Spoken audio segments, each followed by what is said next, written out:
Welcome back to the podcast. Kate, Guy, and Tex back from Roth. Tex filled in admirably while you guys were away. Seems that you've got decent internet at the house, so that's a win. You wouldn't be on the podcast if it wasn't working.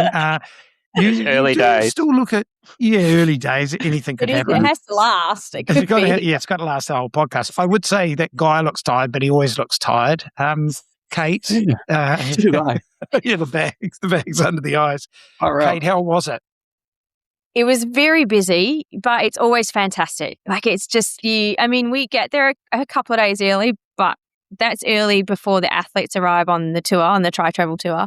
But there's still lots of stuff to do to get everything organised. So you pretty much hit the ground running. And by the time we get on the plane to come home, we're like, I could sleep for a week. Oh, yeah. That photo of Guy on the bus is terrifying. I reckon you guys also, it must be on a page on your website where you say, we'll be in Roth with you if you want to be coached.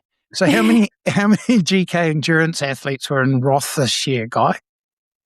Not that many. We had like club affiliation people here, so people from the clubs that we've offered a program to and bits and bobs, but we didn't have that many. So we seem to have like, I reckon, Kate, what do you reckon, about a 24-month rollover, so every second year? Yeah, Okay. So we have a lot that are planning on going and entered for next year. So we have a big group going in 2027. Okay. But you say, look, we'll be there. Won't come at any cost to you guys. We'll be there. This is the hotel we suggest that you stay in, where you'll get us like 5 days. We'll be there. We'll answer any of your questions. It'll just be under the auspices of Tri-Travel, however. So anyone who does want to go to Roth and does want to be there with their coach in 2027, sign up to GK Endurance now. Is that the plan, Guy? Yeah, pretty much. Yeah, you have to get in. Well, the chances of getting in the race, the only way to get in is through Tri-Travel. You literally have, it opens up online this morning in Germany, I think. And that'll be it. It'll be gone. It lasts minutes, I think, before it sells out. I've never seen this before, but after the race, like right after the race, they have like 1,000, I think it's 1,000 spots or it was 100 spots? 1,000 spots. And people were camped out there while the race was going on. People were camping in the line to wait for it to open. And then when people finished, they went into the line to wait. I was like, what? I would just try and pay more for small ones. They had their tents and their food set up, and they were there from midday the day. It's like camping out to go to a concert or something. And then I went in for the awards the next day at 11. And people were walking away. How'd you go? Nah, I'll try again next year. With all of their camping tent and their bags. Oh, wow. So people who had camped out hadn't actually gotten that first 1,000. Do you know if it was bigger than previous years in terms of entries? Because the year before that, when we were there, Felix had mentioned that he'd reacted to some feedback and reduced the entries in the individual race. But was the teams race bigger? Because looking in from the outside, I suppose it's different from being there on the ground, but just looking in from the outside, it looked enormous this year. He always threatens to be bigger and better than the previous years. Was it? It looked like it was. Well, I think they had 3,500 individual entries, and then was it 5,000? 500 teams. So 5,500 people total. Yeah, so my understanding is the numbers haven't changed. Okay. But you can be guaranteed that every time you go to the event each year, there is something bigger and better that's there or been improved or changed based on, feedback he gets. He gets on and he says, this is what we've done this year. This is what we've changed. Okay. Marathon time, Kate? Terrible. Let's not talk about it. Do not try and do a marathon after working 10 days on your feet for... It was... Here we go. If Eva is listening, look, I'm glad I did it for her, but marathon time. Marathon time. I blew real bad. I blew real bad. Go on, Tex. You should be asking her. You know, it was a standalone marathon. I ended up with a 3:40. 3:40, okay. Some pinch points along the way. Lots of walking. Oh, yeah, wow. yeah. I it was just so my legs were so destroyed already before I even started. I was like, so this you're is saying you didn't taper for the event? Oh gosh, no, no. Okay, all right. No. Talking about running, then we better move on. Let's move on quickly, please. Let's move on real quickly. Couple of our short course triathlon stars, Cassandre Beaugrand and Alex Yee, are dabbling again in individual discipline racing. Tex, what does it take to get a start in a Diamond League race? How good do you have to be? Or are they getting? They'll be on some sort of sponsor's invite, wouldn't they? I can't say I've ever looked personally, but I think I'm waiting for the email. I think you need sponsors are going to help because I think it's run through agents from what I remember. Yep. And so it's managers and agents that get you starts. Obviously having some times or some results is going to make yourself an easier sell to them. Like you might have to go and race some of those Belgium races that are real fast and I don't know. And then you'll be like, this is what I've got as a PB and this is who I'm sponsored by or whatever, and make your way in that way. But it's definitely not a foregone conclusion. Obviously, Cassandra is Adidas as big sponsor, and Alex has got New Balance, so they'll definitely have agents pushing them in the right direction to start. Cassandra broke the French national record. What was the record she beat? Was it 10K on the road? The other record that she broke recently, and five. Yeah, and five. So now she's got the 3K on the track, 5K. And track. 10K on the road? I think it's 5K track, 3K track, 10K road. Yeah, well, okay. Do you know anything about, in terms of Olympic qualifications, is she a chance to qualify, Tex? Do you know? You keep talking, I'll tell you right now. If it doesn't pause. Well, Guy's my other go-to on the, obviously, track running. It's steeped in the history of track running, obviously run around a track at some point in his career. You were able to see Alex Yee's race. And did you see Cassandra's race? Yeah, I watched Cassandra's more. They didn't really feature Alex because he... basically went too far back at some stage because those guys were ripping at the front. But I watched Cassandra's race. Yep. And where did she finish in the field overall? Was setting the record? I think it was 8th. Okay. So the winner went through in I'm going to say it was 14:03 or something like that. So crazy quick. And then Cassandra, it's 8:03 or 8:04 or something, and Cassandra then went 8:32. So just dropping what's that 250s point? Yeah, something like that. Yeah. Okay. It's pretty impressive running, and considering she wasn't in Hamburg, where the next round of the WTCS, she's actually not racing a lot of WTCS races. But Kate, did you get to see any of Hamburg, mixed team relay or anything like that? We did. We watched, not the mixed team relay, didn't get around to that one, but checked out the results. But the individual racing, we did have a good look at. Hamburg just looks like such a great location, and the crowd support. I was like, maybe next year after Roth, I could go do the age group race because it's 1 week after. That would be fun. Well, yeah. And then you'd have, what excuses are you going to use for performance being undermined by working for Triathlon? Too soon. Oh, okay. Do you know, I reckon looking at the support at that Frankfurt Ironman, Hamburg WTCS, Hamburg Ironman, Challenge Roth,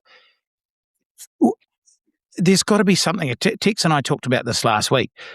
They have just got the magic formula of actually physically getting people to go and watch the races in Germany. We should really be thinking about having a world champs Ironman or something in Germany, because they're prepared, the spectators are prepared to show up. And the streets were lined in Hamburg for WTCS. It must be so cool for those athletes to run around the entire race course and the bike course, and it's just packed with spectators. Yeah, it looked amazing. And I mean, look, it seemed like there was another masterclass by Matty Hauser. Like he knew exactly what he was doing, when he was going to do it. Yep. And, 3 times in a row in the one race. Pretty impressive. Yeah. Do you think that I personally think that the likes of Alex Yee and Hayden Wilde, with their slightly compromised swim ability in comparison to who's at the front of these races now, it's going to be interesting to see whether they can actually solve that problem that persists for them, which is getting out of the water 30 seconds down. Guy, what do you think? I think the biggest issue that they have is yes, the athletes are getting marginally faster, but I think the guys that are so good, the Matty Hausers and the Vascos and all those guys are committing regardless of if they've got people on board. Yeah. They're like, whatever, we're going to outrun these guys that are doing no work with us. And there might be just 5 of them, Graf, Velasco, the other Portuguese guy, Batista, like if he's in the group, like they'll just all work together, the French guys, and they'll be like, well, whatever, if you guys sit on, you sit on. We're riding hard because we don't want Alex and Hayden to come up, and we're strong enough to run well off it. Yeah. And prior to that, they weren't committing as well together as a group unless they were separated in a small group. But now whoever's on is on, and they're just like, we're going. Yeah. You're coming, and if you sit on and outrun us, you're a dick. Yeah. Hayden's mentioned that he thought San Francisco could still be affecting him from racing when he was slightly sick. And I honestly think his season could be in the balance a little bit here. I mean, it's early days for sure, but if he's still feeling that he's had the effects of that, I'm certainly thinking San Francisco, albeit that he's still got a payday, wasn't the smartest move in the world, especially if it's going to have a lingering effect. I know if Tex was racing and he was suffering from some sort of viral, I certainly wouldn't be asking him to go out there and race. It's difficult especially with pro triathletes, but I just think it's a risk not worth taking. So it's going to be fascinating. And Tex, I don't know what you think about this, as to whether this is something that now Hayden's putting all his eggs in the basket of getting back to LA in the short course racing. Yes, he might get qualified, but is he going to be competitive? And has he done himself some damage? It's early doors. He could turn it around in a heartbeat, but I don't know, Tex, what do you reckon? And do you know anything about Cassandre Beaugrand qualifying? Thank you for prompting me on that. I haven't done like the full deep dive. I've seen the easiest one to look up is a 5K, because the 3K is obviously not run at the Olympics. And so she's gone 14:53 from what I can see. 2024 Paris was 14:52 was the standard. So I imagine it'll be a little bit faster next cycle, because it always gets faster. But then you'll have to go and find the French, because there might be plenty of athletes in France that can meet that standard, and you might have to be even faster again. Like sometimes country standards are a lot faster than what the Olympic qualifying standard is, but it shows she's quality. She's in the right vicinity. Yeah. And she could also be someone that's actually thinking of doing that, as we've known over the years with the Brownlees and dabbling in a little bit of track running. She seems to be in that position now as an Olympic champion, that what she decides to do going forward could be a bit of both, and she's good enough. So who's to say she doesn't give this another crack? Yeah. I mean, it must be tough. Like, you're 8th at a Diamond League race, but you're also the Olympic champion in triathlon. I was like, I know which one I'd be putting my eggs in. I know which one I'd be doing. I wouldn't be running for 8th. Swanning around with my medal on. If they were 2 weeks apart, like to do the experience, like if the triathlon's first weekend and the track 5Ks at the very end, like pretty cool way. Maybe if that's like her wrapping up her career, then for sure. I know it's something Hayden looked at when he played around with it. Maybe more so for Com Games, I think, at that time. That's right.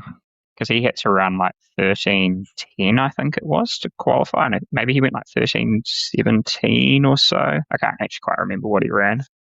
And then back to your point, I don't know. Like, I hope only the best for Hayden there. It's obviously been a rough little illness, especially after last year, when he bounced back so well after an injury. I think everyone sort of expected a similar situation after illness, and it's been rocky. And I think especially coming into a sport where he's not the top dog anymore over that shorter distance, it's kind of hangs in the balance of like, where do you go next? Like, he could go and just dominate T100 like he has been.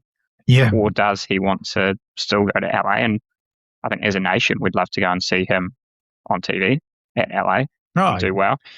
It's a selfish decision for all of us. It's a bit more We exciting. don't want Matt Hauser. We don't want Matt bloody Hauser, the Australian, like doing what he's doing at the moment. That's right. I'm outvoted, aren't I? Yeah. I was like thinking, it's 50-50. And I'm like, that's right. No, there's a Kiwi I'm married to. Yeah. Guy's probably got some Portuguese in him anyway. He's probably full Vasco for the band. He's trying to qualify for LA, remember? Oh, yeah, that's true. Sure. Yeah, that's right. He's got 6 nations. He doesn't know where he comes from, so he really doesn't know. He's just going to pick anything. But in saying that though, we're sitting here talking about Hayden, and Kate's just going, "Well, I don't care." How's is just ripping it up at the front. But it is good to see. But you are right, man. I reckon that's Now, I don't think the athletes would say it publicly, but you're top dog and you come off the back of that T100 where you are the name about town. Like, you're getting sponsor offerings and everything that goes with it, as Hayden did, to then step back into short course racing where you were like the man as well. Yeah. It's not easy to be 50th in a race, especially if it happens consistently, because your confidence to not be at the front of one of those sprint distance races, as he's been so many times, or an Olympic distance race, and dictating terms, is a completely different experience. I mean, what do you think, Kate? I mean, we're seeing Taylor do the same thing, right? So we've got, a female and a male going, and she's coming back from like iron distance, going to try and come back to, short course. So I just think that, like you said, there's still time. He has a professional team around him. They're going to walk away from this going to be, right, okay, this didn't work. This is the big picture. This is where we want to be. What do we have to do differently? I just think he's... yeah, on top of 100k run weeks, and then 500k bike weeks. Just 100 week, just 100 of each. Yeah. Sandbag the bike. Yeah. The swimmers are quite incredible, though. When you think of the ability of some of these athletes that can step into 70.3 racing and just be at the absolute front of the 70.3 pack, you step into that men's short course racing, the best of the best, and God, I know you all love it. They are weapons, aren't they?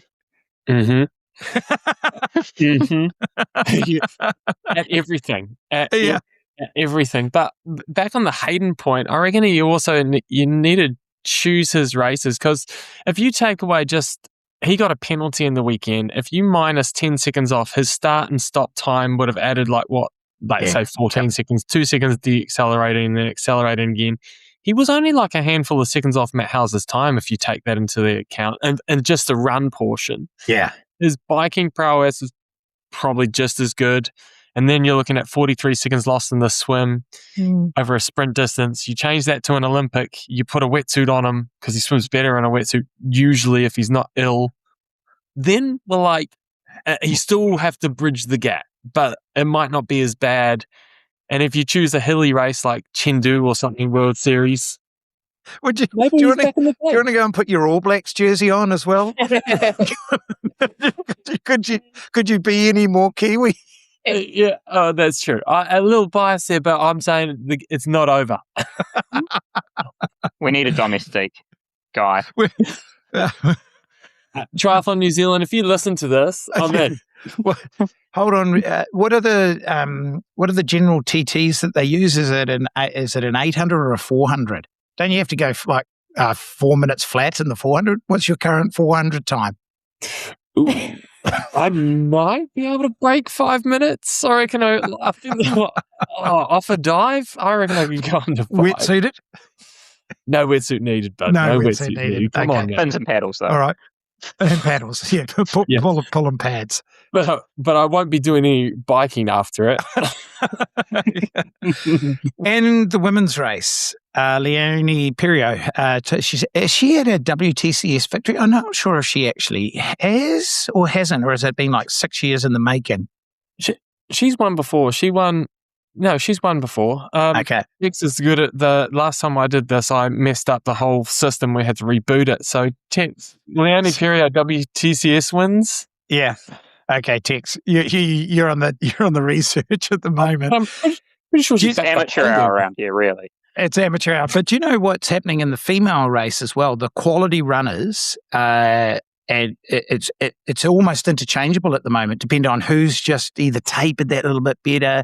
Between that, Madsen, Tertsch, Perriot, Cassandre when she's there. Beth Potter didn't quite have the same day. Any of those women could have won once they exited T2. Did you not see it, Kate? Not all of it, no. We saw quite a bit on the bike, and we were talking about who was working on the bike and who wasn't working on the bike. Were you looking if Lisa Tertsch was taking a turn or not? Did she take a turn? It was so funny. No, because guys. So after the criticism, so you guys were particularly looking at. So Cassandre was very critical of Lisa Tertsch after the last WTCS race. So you guys particularly tuned in to see whether she took a turn on the bike. Well, the funny thing was the commentators were actually commenting and saying, "Why is she not coming around? She's so strong on the bike. How come she's just sitting there?" And guys like, because she doesn't do a turn. I've been looking at her for years, though, not just since our podcasting. I think this has been brewing. You could probably argue this could set off like the things, but that she is probably one of the more not well liked athletes in the WTCS group. Yes. Because of the way she races. And you can argue whether that's smart or just annoying. Yeah. It's an interesting one because you don't have to be, but it does help if you're seen to be an honest racer as such. So someone who's prepared to take a turn if needed. Because if you think of the days when Brownlee was racing, it wouldn't sit very well with Alistair Brownlee should you be someone who wasn't taking a turn during the bike leg. Unfortunately, what tends to happen in the female race is that they complain about it afterwards and there's nothing really said during the event. It might be cleaned up a bit differently in the men's field. Huge generalization, I know, but Kate, do you agree with me or don't you? No, I do agree with you. I think it's tough because, there is this type of racing, there's a tactic to it because it is going to come down to the best runner a lot of the time. If you can swim well and sit in the group and save your legs for the run and win the race, that's just tactical racing.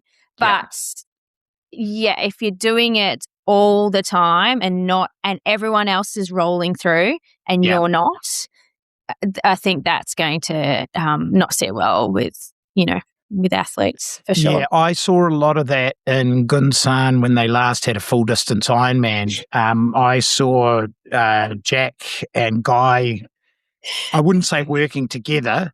They were rolling turns. I did see Jack asking Guy to take a few turns.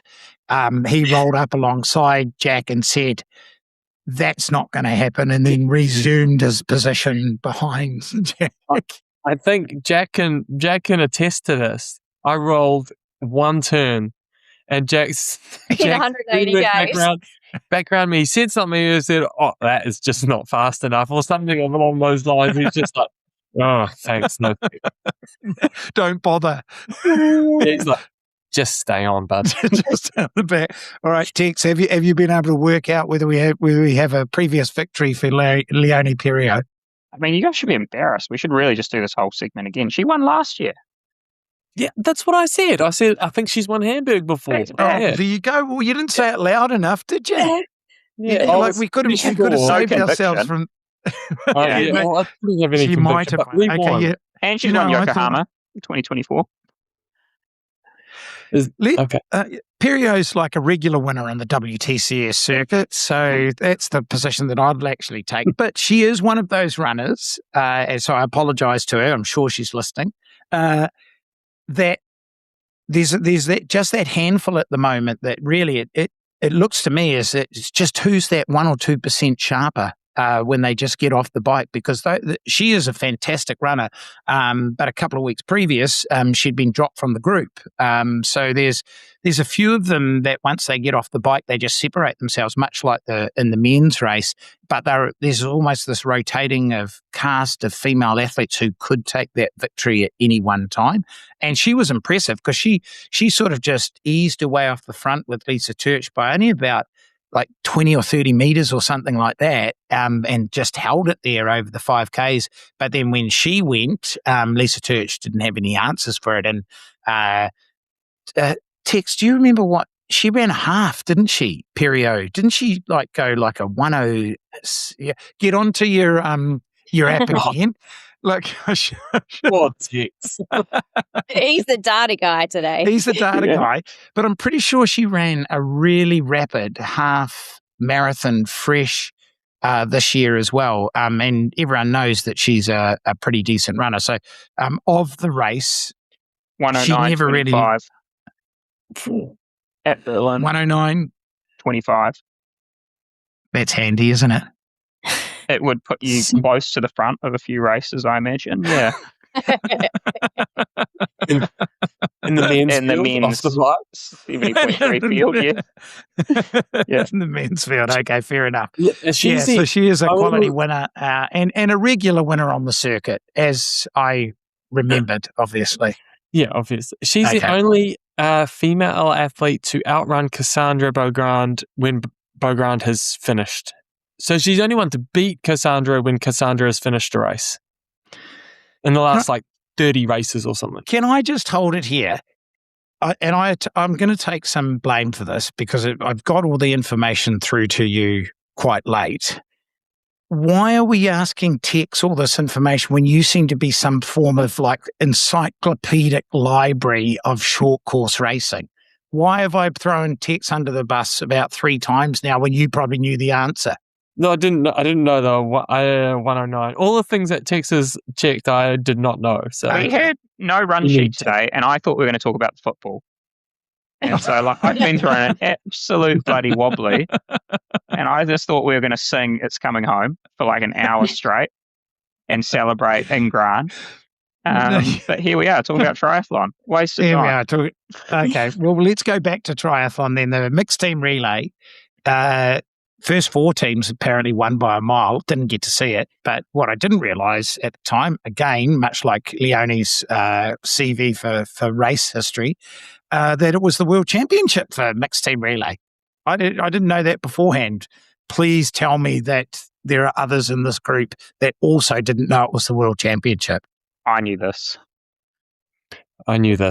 Oh, I knew it was an Olympic qualifier. We talked because I was talking about why some of those athletes were not racing in the individual event, and it's because they were being saved for the mixed relay because technically that was more important. So did anyone see the mixed team relay? Yes. Of course you did, Guy. Okay. That's just why did you ever even do anything longer than a sprint distance? It's where your heart lies. How did it all unfold? Well, interestingly enough, so Australia went in as like quite a favourite because they won previously like the year before, but is it Rena Hill, Kate? Hill? Yeah.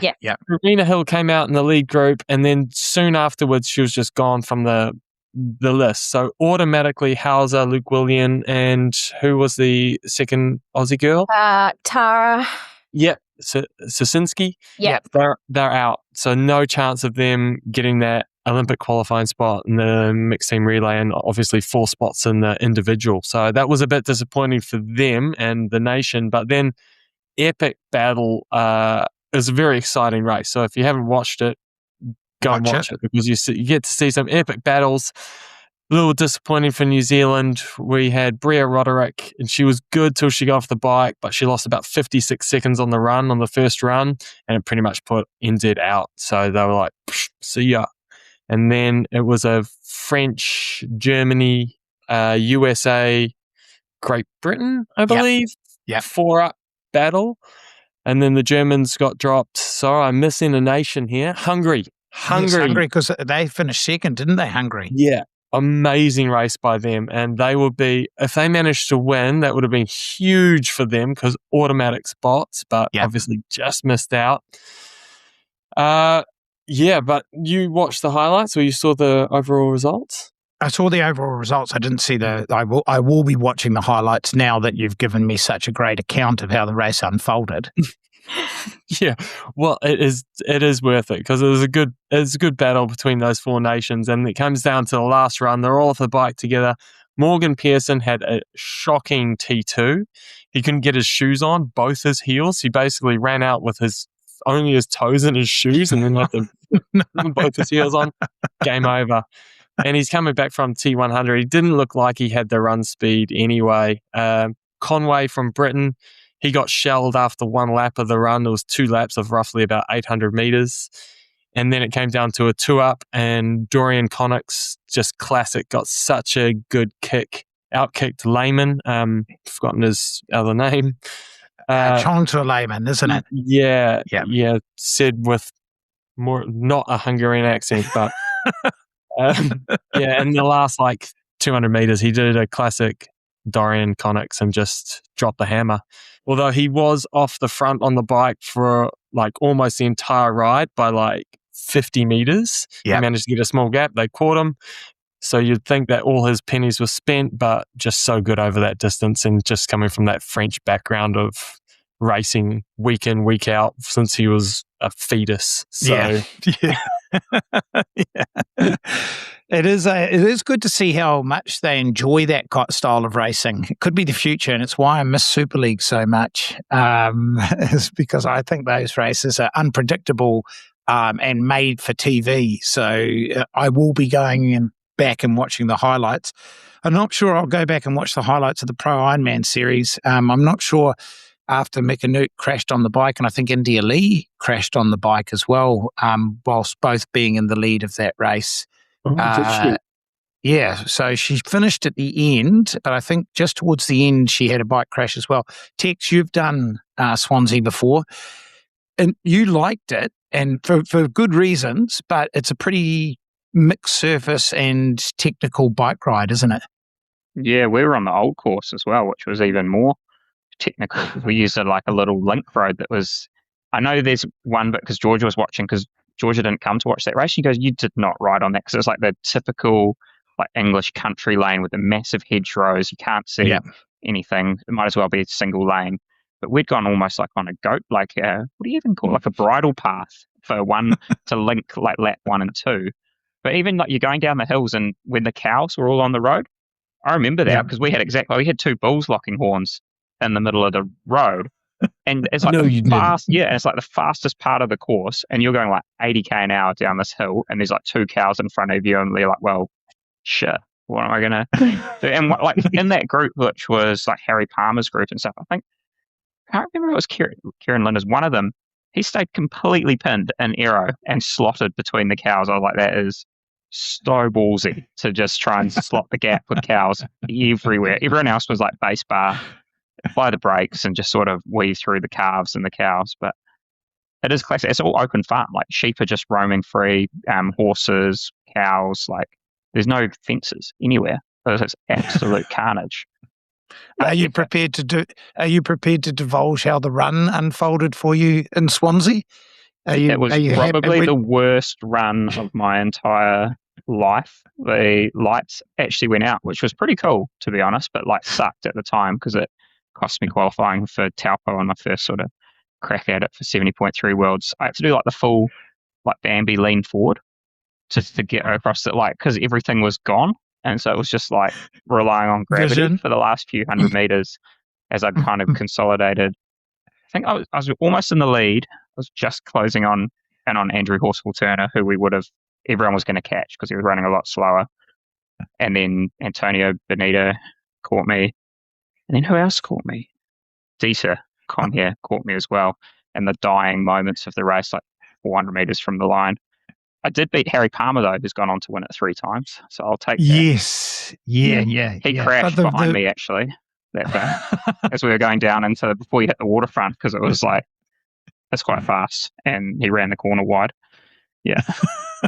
He got up. Dominating victory.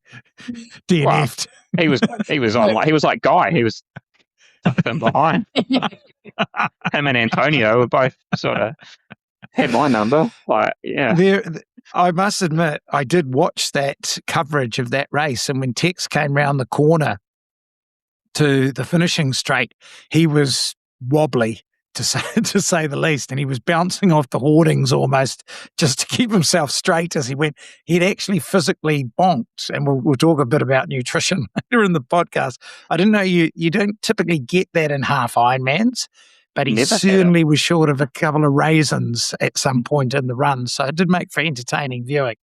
Back to the race, however, great wins and great opportunities for British athletes as such. Harry Palmer on his day is a pretty quality athlete, and he won Challenge Championship, and he did that great post back to Jack Kelly when Jack Kelly accused him of winning a race of no importance. So I'm wondering what kind of post he's actually going to put up, having now won quite a handy victory in a Pro Series race. So I'm sure he's feeling pretty good about himself, and he is a pretty solid athlete, isn't he?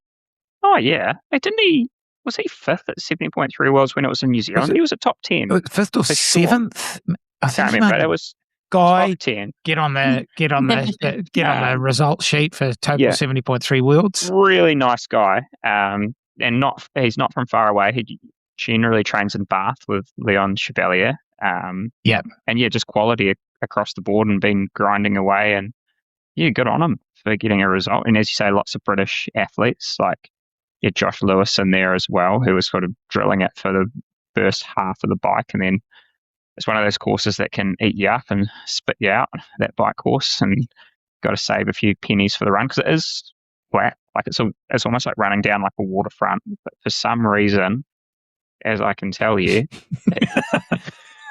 it's not as easy as it looks. Yeah. There's it's a long course. Sort of energy sapping sort of lamp that comes through. He was 9th, 8th at 70.3 Worlds. Yeah, okay. I was closest.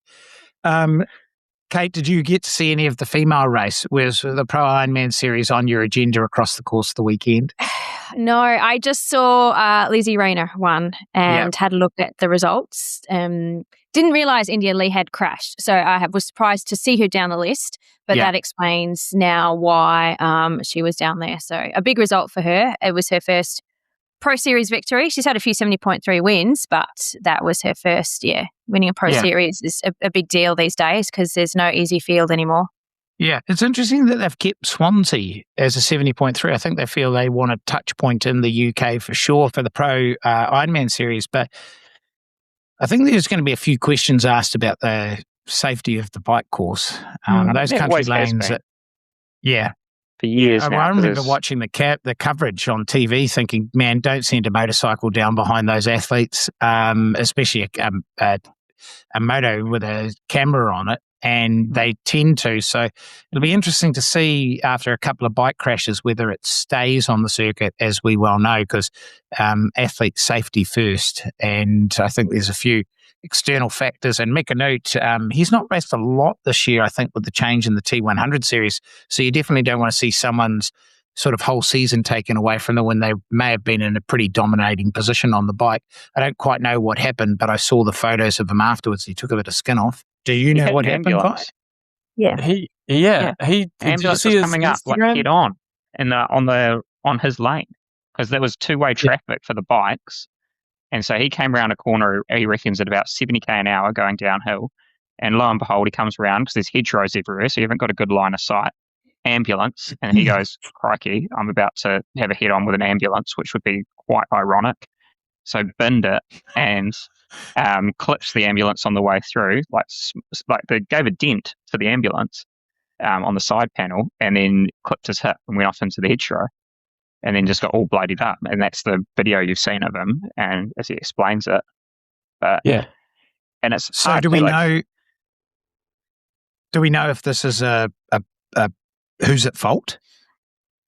Well, no one really. It's kind of like, it's not like it was a error in terms of like a vehicle on course that wasn't supposed to be there. It's like an emergency service. They could be going to a crash elsewhere on course, and I don't know what the winning answer is. There just wasn't supposed to have lights and a siren on, so you had a bit of forewarning. Wouldn't it be on the other side of the road going with traffic? So I think they wouldn't have been. He's the very first athlete they've come across. Well, that's the thing. Like, if he's in the lead of the men's race, who's in front of him? So what's the ambulance doing further ahead of the first person in the race? Because it's not. No, it's coming. It's head on. It's coming towards him. Yep, I don't know why it wasn't on the other side. So maybe there were accidents further back that it was actually travelling towards, but it managed to make sure that the first person that they met was the accident that they were going to deal with. So, but that's a problem for the race for sure. It's got to be. I mean, heck, you've got to be able to get emergency services safely onto the course, not coming in the wrong direction from. So we do wish Mika Noodt isn't too severely damaged by the injury. And it was another Pro Series race, and this coming weekend is Placid. So it's a big weekend, Kate. On the female side of things, I think Chelsea Sodaro's maybe eventually going to come back to race. I saw that. I think how long's it been? I don't even know how long it's been. I mean, and not only that, we're all waiting to see Paula Findlay do her first time. And so it's going to be great racing. And Lake Placid's a fantastic course. Like, it's a really fair, challenging course. The pros are generally non-wetsuit. It's a hard bike. It's a hard run. It's going to be great. I will be watching one. Hard bike, hard run. Not me. It is going to be a big race. Paula Findlay for sure. That's huge. She sort of talked. I saw a post go up about it. Everyone said it's her first go at Ironman. And she said, I've actually been training for Ironman all my life. I've been doing 25-hour training weeks since I was old. So I'm not really doing much more for that for my first Ironman. So I don't think it's going to be the unfamiliarity with the distance, the fueling, pacing. But she's such a strong rider. She really is going to be very interesting to see how she goes over that course. And I know a lot of people encouraged her to do that course because it will suit the way she rides a bike. And, she did prove that at Happy Valley, didn't she? Was it Happy Valley? Yeah, where she had that big lead off the bike. Yeah. So that will be interesting to watch. Men's side of things, a lot of the heavy hitters are coming out, and is Trevor Foley racing Tex? Yeah. He is. Matthew Marquardt. Yeah. Those are the two big names, American names that I can think of straight. Freddie Funk, 2 weeks after Roth. Yeah. Is Freddie Funk on this? Okay, wow. All right, that'll be interesting. You take a bit of momentum there. Racing so soon afterwards. Nice. You should have the list. You should have the list in front of us. Who else is racing on the men's side of things? Well, I know Nick Thompson isn't because he just broke his collarbone in Girona descending. So he obviously won Cairns, but he's out. I did see that post going up. So it's a broken collarbone, is it? Yeah, he's already back jogging like 10 days later, it must be about 10 days later. Straight away. He had surgery? That's the way. Yeah, okay. Yes. Was he on the start list? Was he heading over to Placid? Yeah, he was making the decision, but if everything went well, he was going to go over. So I think he was training for it. Now, obviously not. He's focused on still getting to the start line and still racing well at 70.3 Worlds. Yeah. That's the next goal. Yeah, I see another American athlete, Danielle Lewis, would have been probably on the start list for Placid and recently posted that she's been struggling for a while now and has had just a diagnosis of REDS. We were talking before we started podcasting, and it seems to be the issue du jour around the traps at the moment. Everyone seems to have RED-S, and we're speculating as whether that becomes an easy diagnosis for some sports doctors. But that's not necessarily the case. I mean, RED-S is a terrible position to eventually get into, but there's a lot of signs that should have led you to an energy issue a lot longer before that. So I do wonder in Danielle's case as to whether she's seen some signs and symptoms a lot earlier than that. But this comes off the back of a admission by Marjolaine Pierre not long ago, and a whole host of other athletes, including, we did a podcast not years ago, when Lionel Sanders first self-diagnosed himself as having relative energy deficiency. But, from your guys' perspective, with your athletes that you work with, how big a focus is nutrition for you, Kate, with the athletes that you work with? I think it has the same importance as the swim, bike and run. Like it's, people talk about it being the fourth discipline, and it is. And if you can't get that right, you just can't perform at the best level that you can. But I think it's becoming, with social media, harder and harder and harder. In particular, RED-S is male and female, but in particular for the females, just with the inclusion of social media and people posting things, and it starts to have more an impact. And not just, Danny is showing us that it's just still so prevalent out there. And have we got anywhere? Like, have we improved from where we used to be? And I had, when I first went pro, I remember in 2008, I went to Boulder for 3 months to experience the professional life. And it was training at altitude. I was hanging out, with the best of the best. I felt like every training session was a competition. For me, I dropped down to like 49, 50 kilos, and 6 months later I had a stress fracture. And it wasn't. It was really just not supporting the training and the increase in volume. And I've not ever had one again. Literally, that was like, okay, it's happened once. Your body needs to be here, and then you'll be able to perform well. But now it's just happens so much more, and we see it happening a lot more. But what does the recovery look like? That's the question, I think. Yeah. Well, see, in Lionel Sanders' case, which makes his video so engaging because he's speaking so openly and honestly about everything. The fact that he took so long to realize that there were so many signs that he should have picked up on a lot. He's a self-coached athlete, so you just ignore those things, and he did for a long period of time. But he sort of almost implied, without saying this, but the fact that he had solved it and now he was eating more, I think in his head, he was like, well, now none of these issues, they'll all disappear. And let me tell you, that doesn't happen at all. It takes if it's a long road in, it can be equally as long a road out. And you've got to get some very specialist help. And you referenced a situation you had heard of an elite swimmer that had an issue with RED-S as well. And the advice that they were given was, when we were discussing it before, was highly questionable. People arrive at this situation for a vast number of different reasons, but it's not as simple as saying just eat more, because there's a huge psychological component to that as well. Guy, you coach both guys and girls, men and women, sorry if I say it correctly. So what's your experience as a coach? Well, I've had a few. Basically, if I think it's above my expertise as a coach, I'll try and outsource it. So it really depends on the athlete. If I have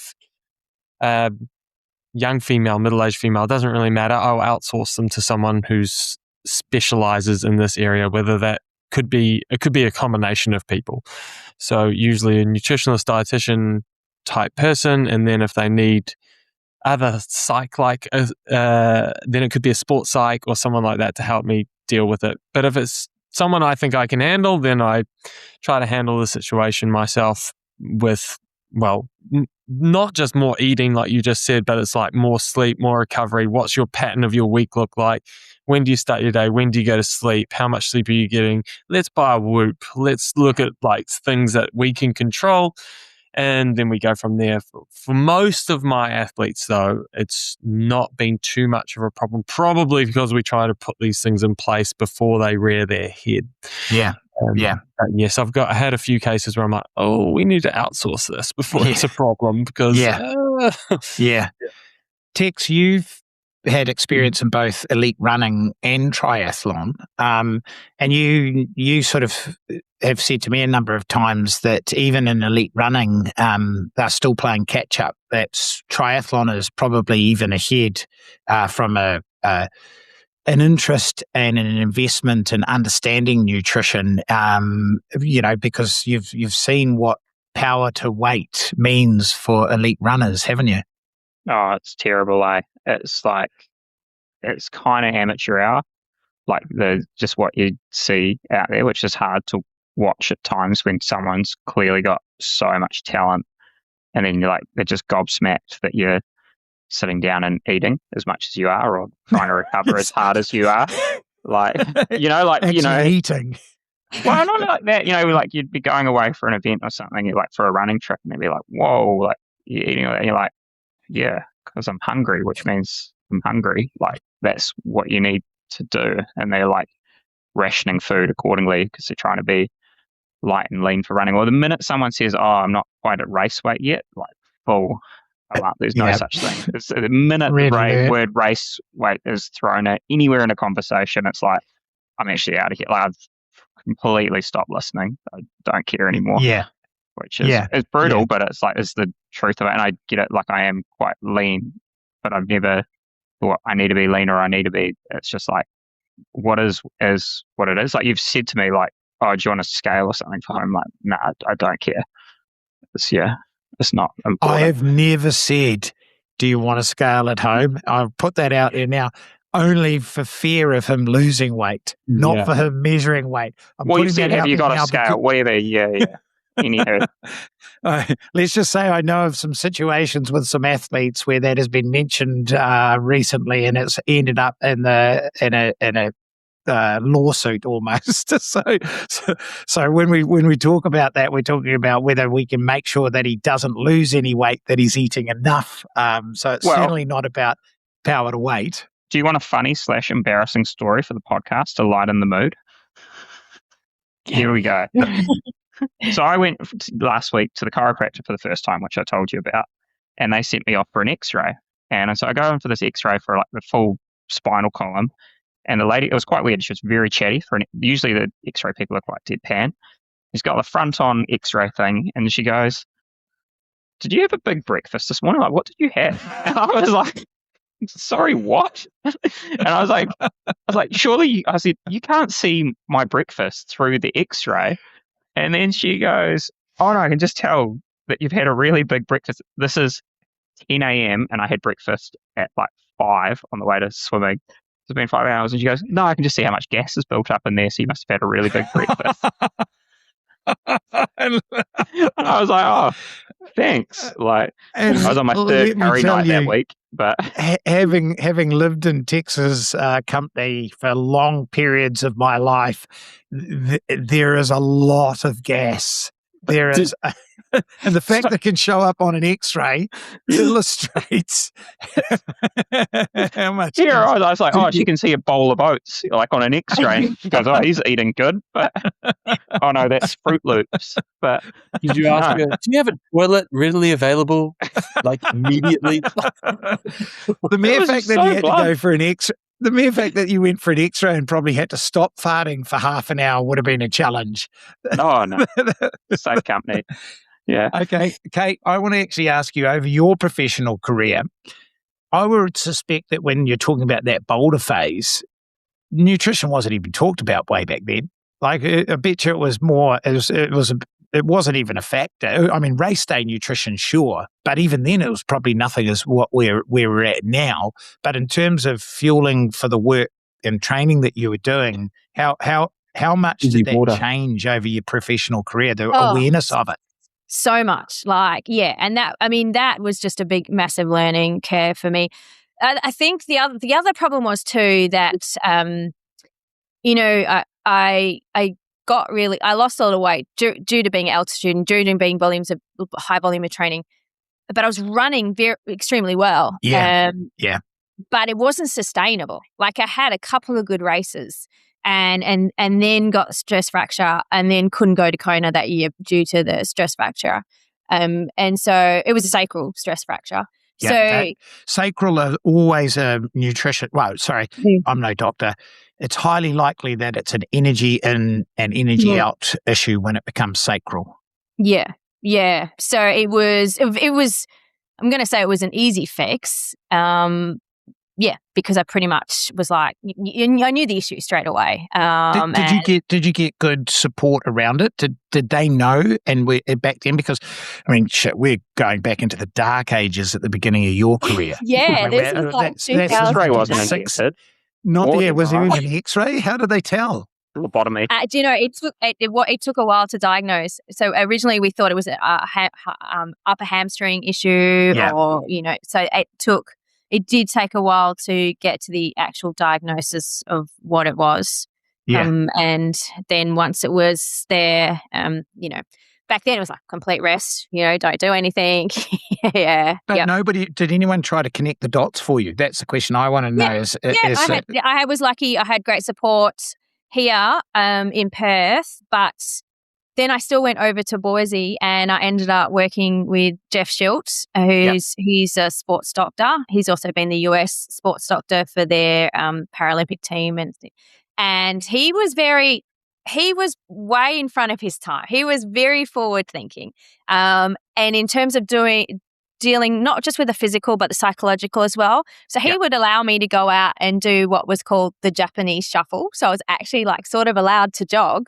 But it was really like it might take me 20 minutes to run a K, but I felt good because I was doing this. But at the same time, it was promoting blood flow and all this sort of stuff that we're told to do now. Whereas before it was like, you got to rest, with a lot of injuries, you got to rest, you can't do this. So he was great for me in physical and, mental as well in dealing with it, and literally just said, hey, you can never let your weight go under this. And no, I don't use scales ever either.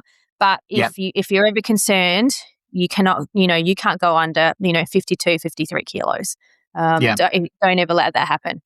Never did again. Isn't it ironic that it was called the Japanese shuffle? And then you married Guy Crawford, and we now call it the Guy Crawford Shuffle. I mean, how? It's the Ironman speed. What are the chances that that type of running would be replicated in the man that you would end up marrying? Pretty economic.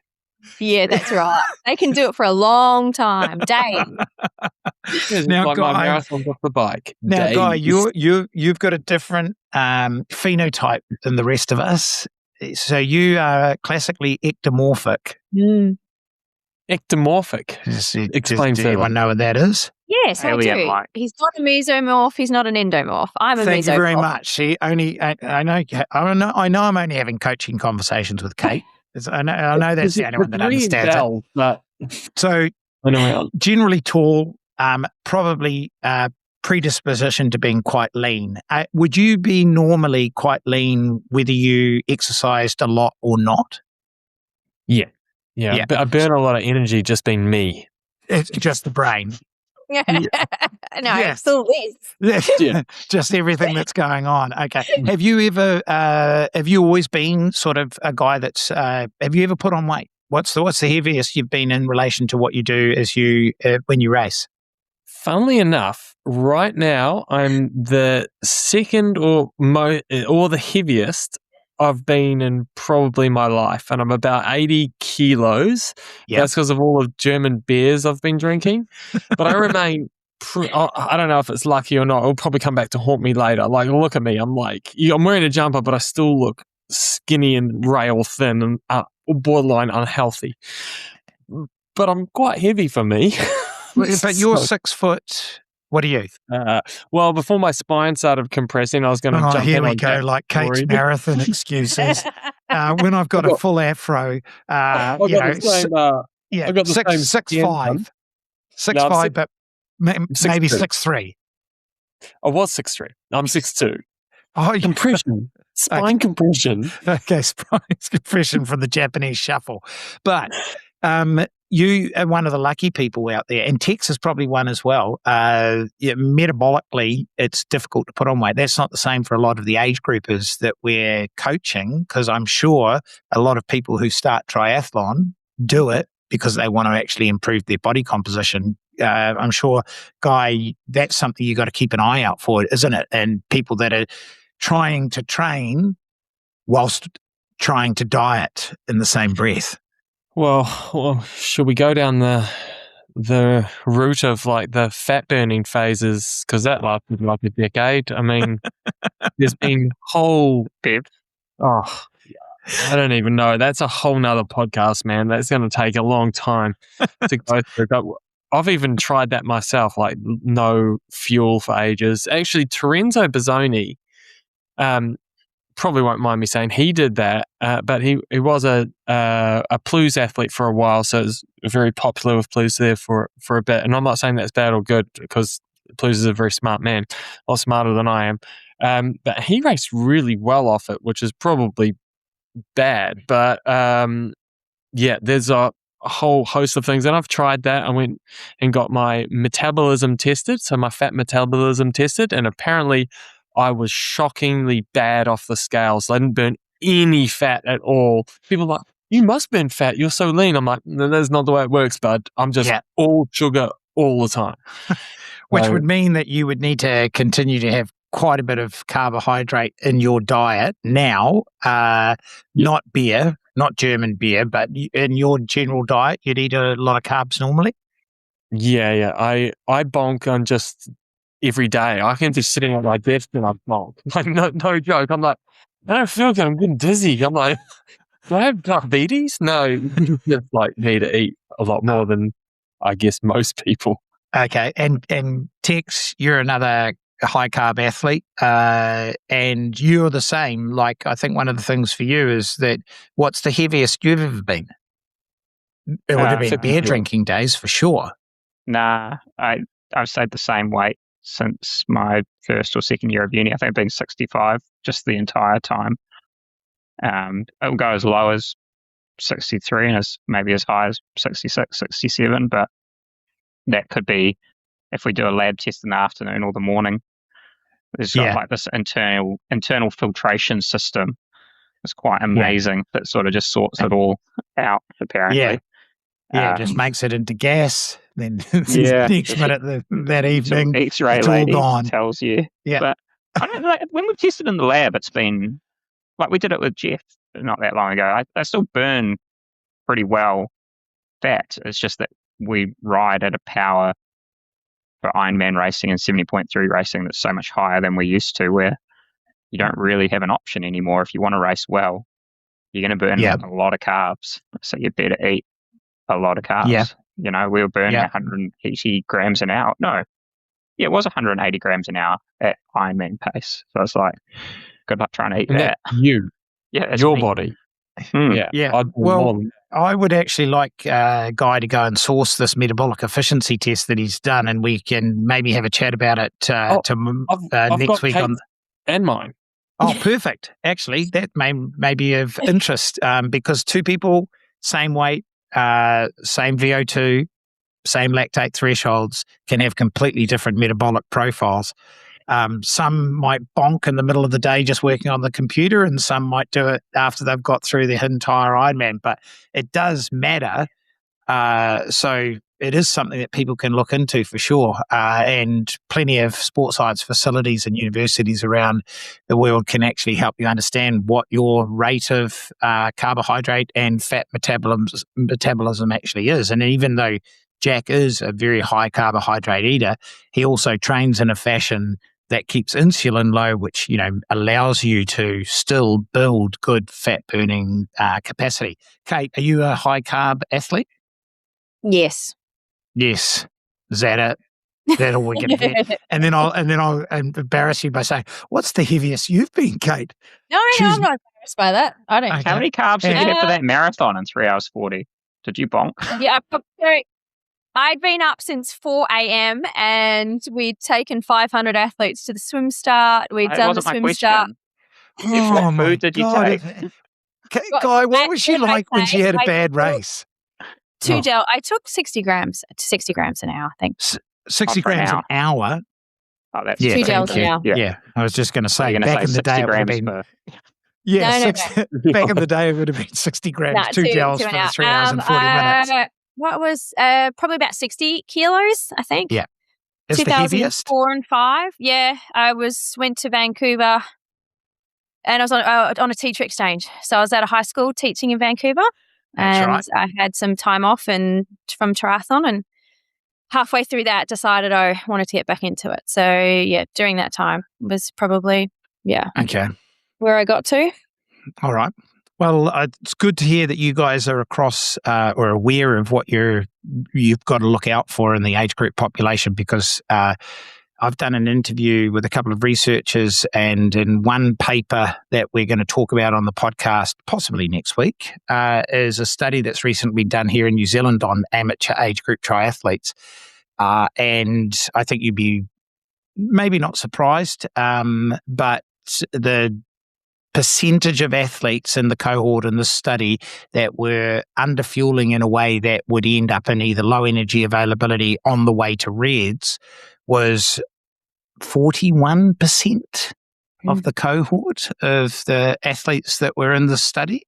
So let's listen. We'll bring that study up next week, and we'll listen to some of the excerpts from it, because it says to me, as coaches out there, you have to be really aware of this. Don't just ask, are you eating enough?